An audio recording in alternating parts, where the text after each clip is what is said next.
Miss Antoinette here on another solo mission, and I just had to come on to share my quick thoughts about the Love Island USA Season 7 reunion. Feel free to drop a comment, like, subscribe, all that good stuff that you do to help a channel grow. Great reunion. I think, though, there was a lot left on the cutting room floor, so no doubt by the time you are watching this, most of what I'm going to say is probably not really valid anymore, but as of the date and time of this recording, here's some of my thoughts. I'm so glad they added Andrew Cohen. He's the king of the reunion.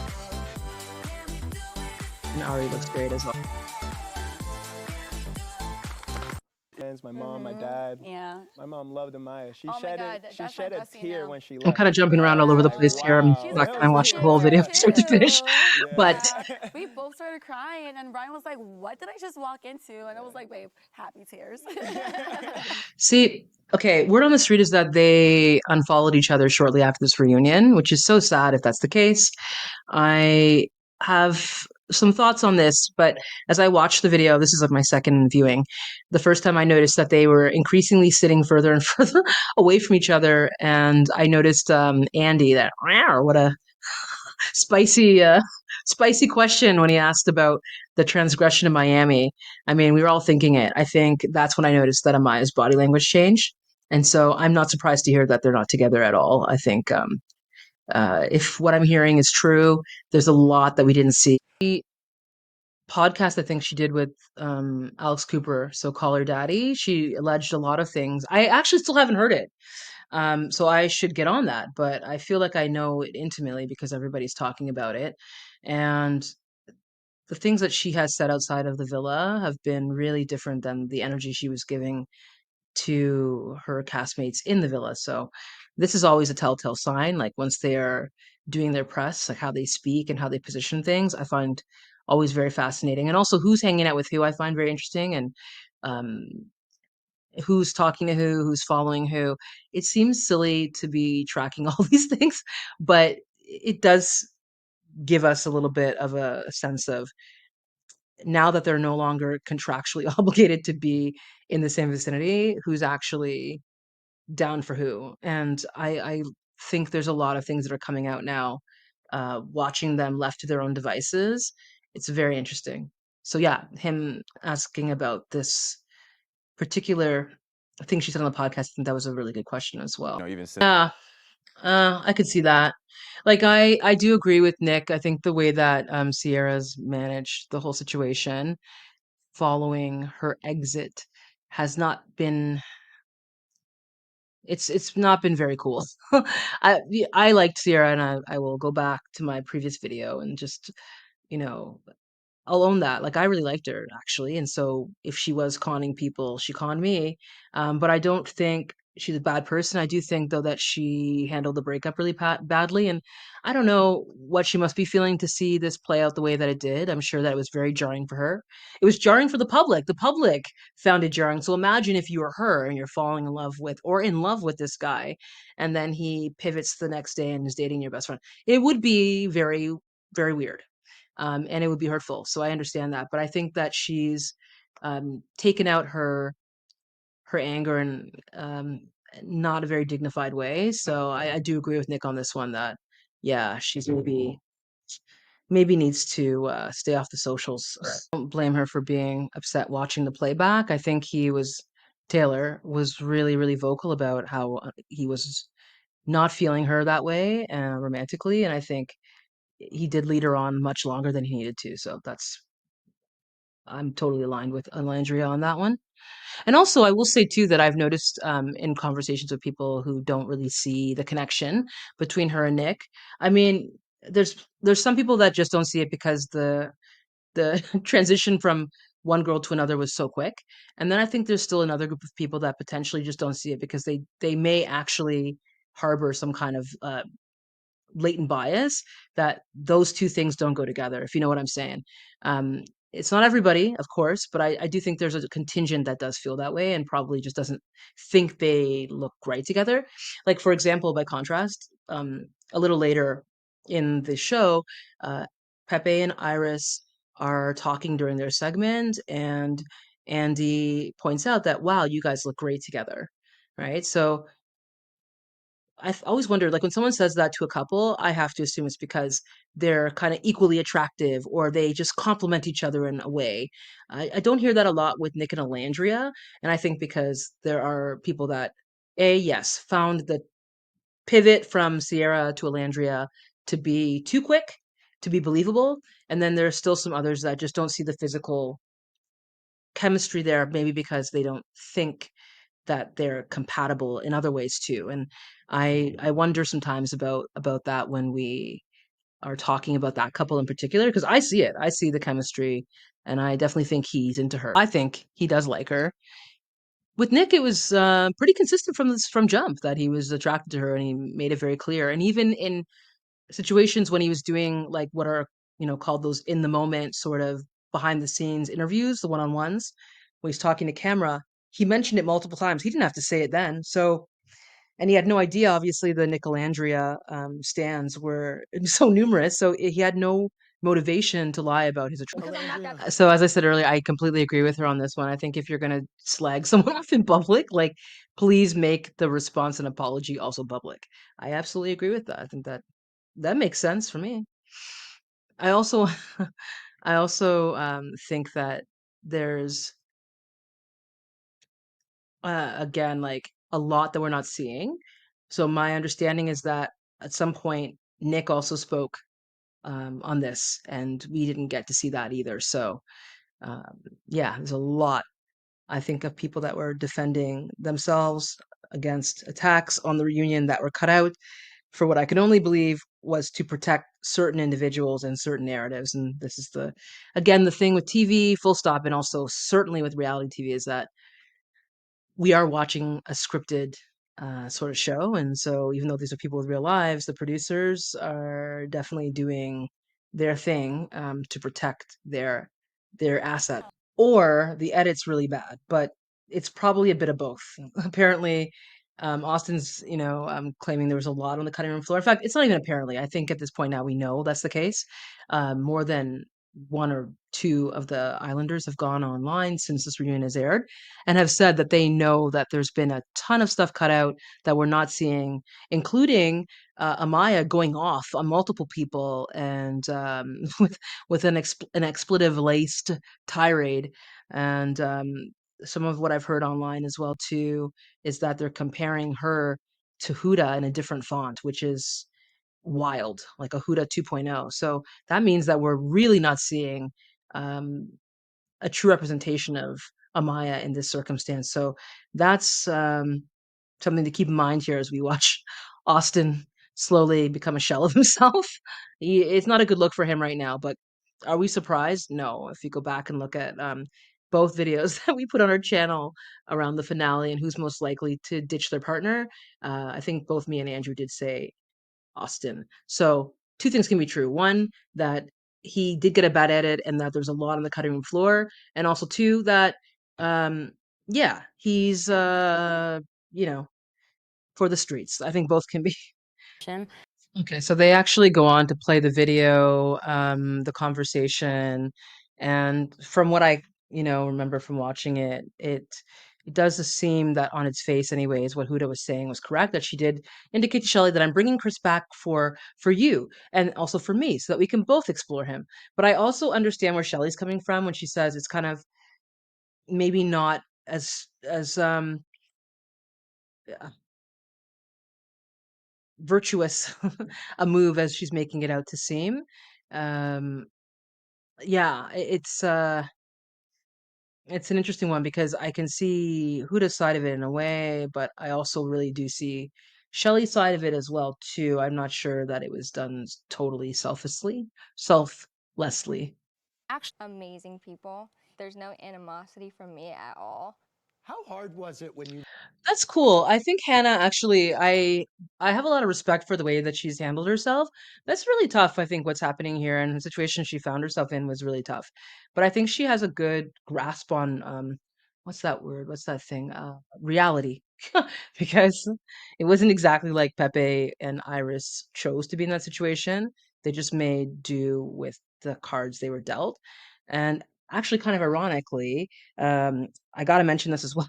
So Iris and Pepe were exclusive leaving the villa, and they look, as you can see, amazing during the reunion. But Iris has since unfollowed Pepe, and the rumors are that he cheated on her with an NBC News anchor. So very, very interesting turn of events. I would have put money on them to still be together as well. But one of the things that keeps coming up, I think, and I've heard Pepe speak to this directly as well, you know, one point in the reunion is that this newfound fame that they have means that they also have a lot of people that are interested in the relationship, but also probably interested in them. That there's people sliding into their DMs, no doubt, and that they have a greater access and maybe more options now. So now we're seeing how they're moving with a perception of having more choice. Oh, also a side note too, and I find this really interesting, like staging when you're looking at live television, I always look to see like who's sat with who, and again, like the body language, and you can see one side of the sofa and versus the other side of the sofa, like who is still cool with whom based on that. So that's really interesting to note that. And I've also heard since the reunion ended that again, we've seen many people come out and say that there's a lot of stuff on the cutting room floor that we're not seeing the full picture here, and the full picture when it's in focus does not play well for Amaya, who is very good friends with Huda. Now, not gonna say that Huda is not a good friend to her friends. I'm sure she's probably pretty cool, like in the right circumstances, I guess. But if it's true that people tend to hang out with and become subsequently the sum of the maybe 5 people they're hanging out with the most, then it is interesting and maybe troubling that they are so tight. And it does give me some pause then, and maybe add some credence to the claims that Amaya is maybe not all that she seems. Austin and Ace, they got some deeply rooted They beef. do have something. Why do they have that? I Like, don't it's so really intense. They don't like each other. I know Yeah, they definitely don't like each other. Again, because I didn't see all this reunion, obviously, its entirety, and even the show itself has been edited very heavily.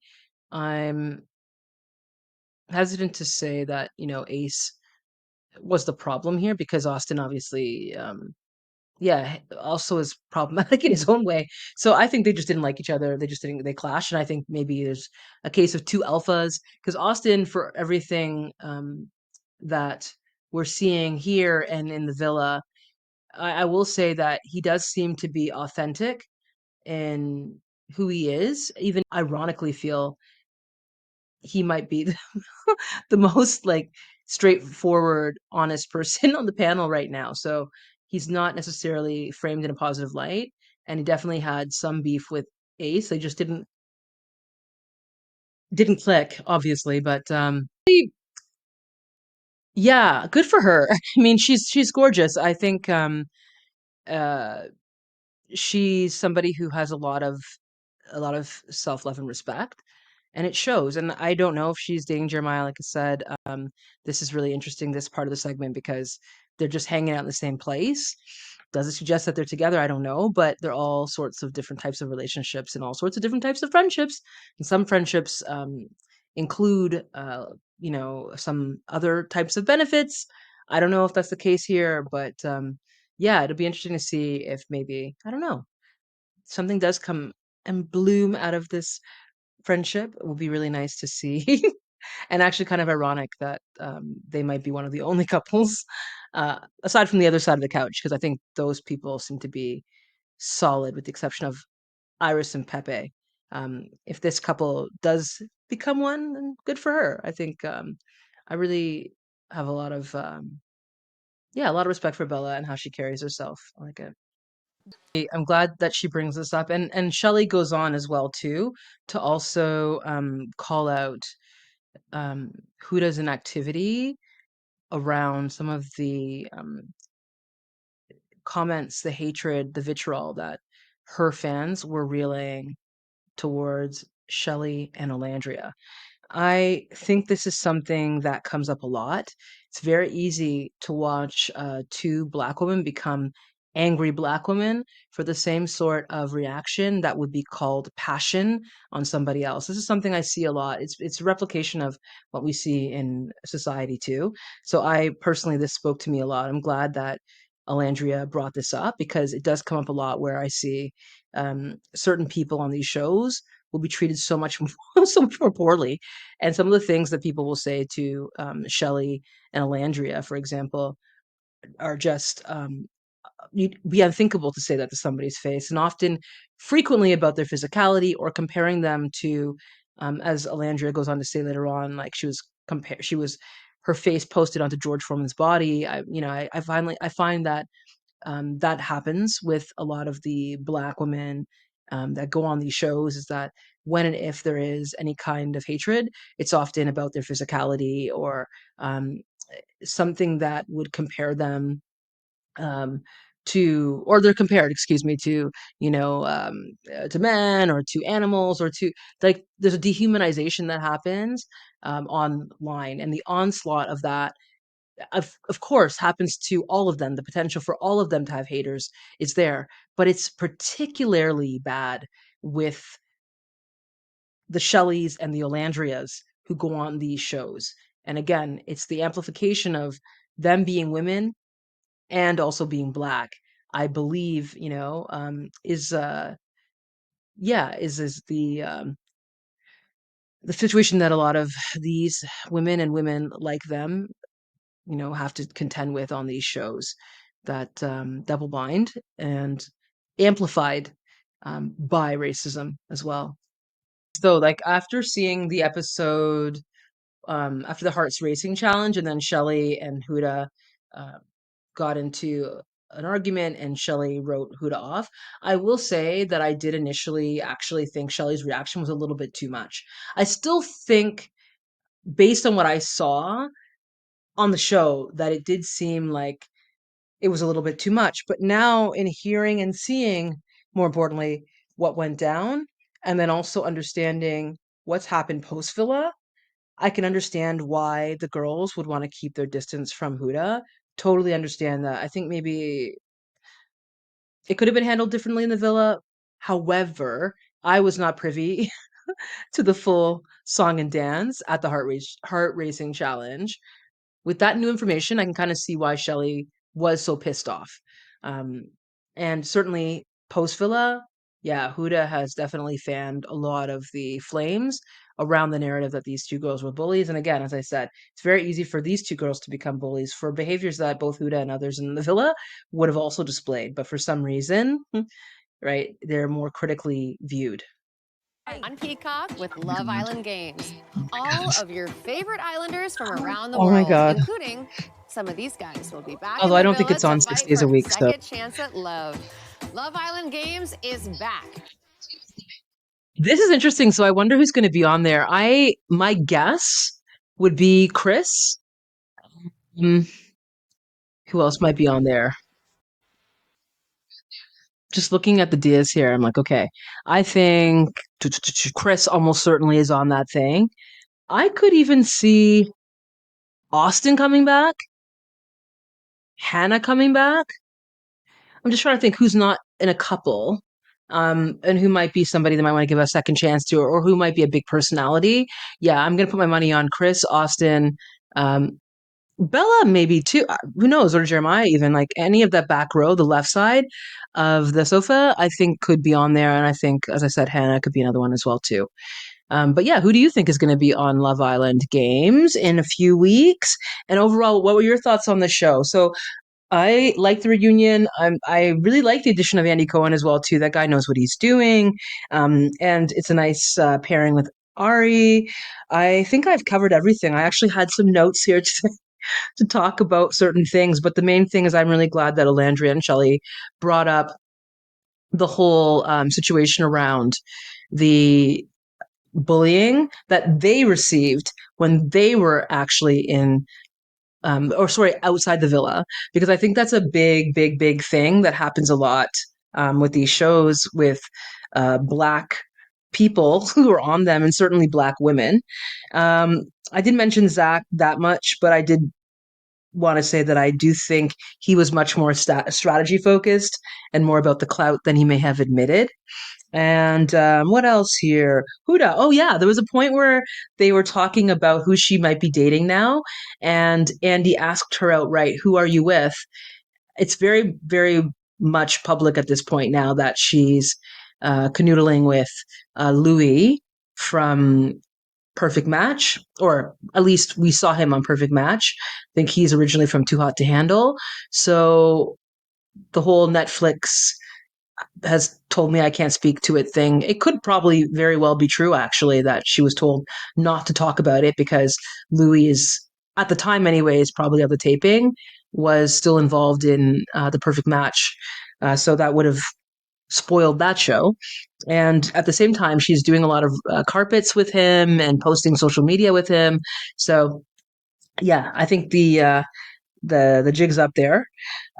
Yeah, I think we already talked about this, but again, Hearts Racing Challenge was actually worse than I thought it was going to be. It was worse. And I don't blame Shelley for being upset. Maybe she could have handled it a little differently in the villa, but now with the whole piece there, I do see why she was not quick to forgive Huda on that one. Yeah, but overall, like, I think this was a great reunion. I think, though, that there's so much that I didn't see that I do wonder who got the best edit here. My sources tell me that Amaya went off in this, and that we didn't see that because the show wants to protect her image. So that's a little bit troubling. But yeah, overall, though, I think this was a pretty good reunion, an interesting season. Like I said in my finale recap video, I'm partial to season 6 cast, and I do think this season gave a little bit more Friendship Island than Love Island, but I think it's been a fun ride. I'm glad, though, to see it come to an end, at least for now. Probably, I don't usually watch Love Island games, but maybe I'll tune in. I'm kind of curious to see who from this season is going to be on there. So let me know who you'd like to see and what your thoughts are. And as always, alchemists, stay curious.